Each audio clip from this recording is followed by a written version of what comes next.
മോചനം. മരിക്കുമ്പോ കറക്റ്റ്. ജീവിക്കണമെങ്കിൽ ബില്ലുകളെല്ലാം പേ ചെയ്തേ പറ്റൂ.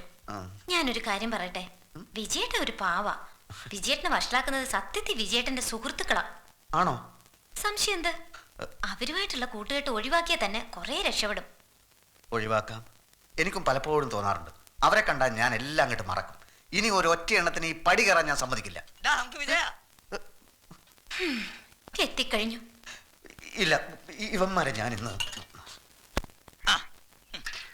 വന്ന ഉടനെ തന്നെ കെട്ടോളം കെട്ടിപ്പിടിച്ച് അകത്തിരിക്കല്ലേ.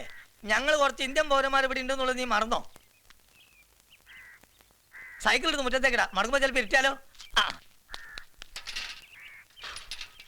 നീ ഇവിടുന്ന് പോയ പിന്നെ മര്യാദക്കുള്ള ഒരു ഷീട്ടുകളിയും വെള്ളടിയും നടന്നിട്ടില്ല. പൈസ വെച്ചിട്ടാണെങ്കിലും പൈസക്ക് വേണ്ടി മാത്രമല്ല നമ്മൾ കളിക്കണേ. ഒരു കളി സുഖം, അതാണ് പ്രധാനം. ചിരിയും കളിയും തമാശയും വർത്താനും. ഈ 6-7 ദിവസമായിട്ട് ഒരൊറ്റ റൗണ്ട് ഷീറ്റ് കളിച്ചില്ല, അറിയോ? ജോണിക്കുട്ടിയും ജോസ്പേട്ടും ഇപ്പം എത്തും.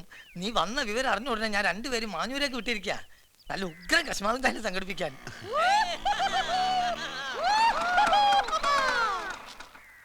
ഈ പഹന്മാര് നൂറ്റാണ്ട് ചാവില്ല.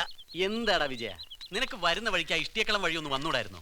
അവിടെ ആ പണിക്കാരോട് മല്ലിട്ട് ആകെ ബോറടിച്ച് നിൽക്കുകയായിരുന്നു ഞാൻ വരാൻ തുടങ്ങായിരുന്നു. അതൊക്കെ പോട്ടെ, കുപ്പി എത്ര കിട്ടി? 3 കുപ്പി കിട്ടി, പോരായോ? ഈ ജോസഫേട്ടനുണ്ടല്ലോ, ഇങ്ങോട്ട് വരുന്ന വഴിക്ക് പേടിച്ച് തൂറിയില്ലാന്നേ ഉള്ളൂ. എന്ത്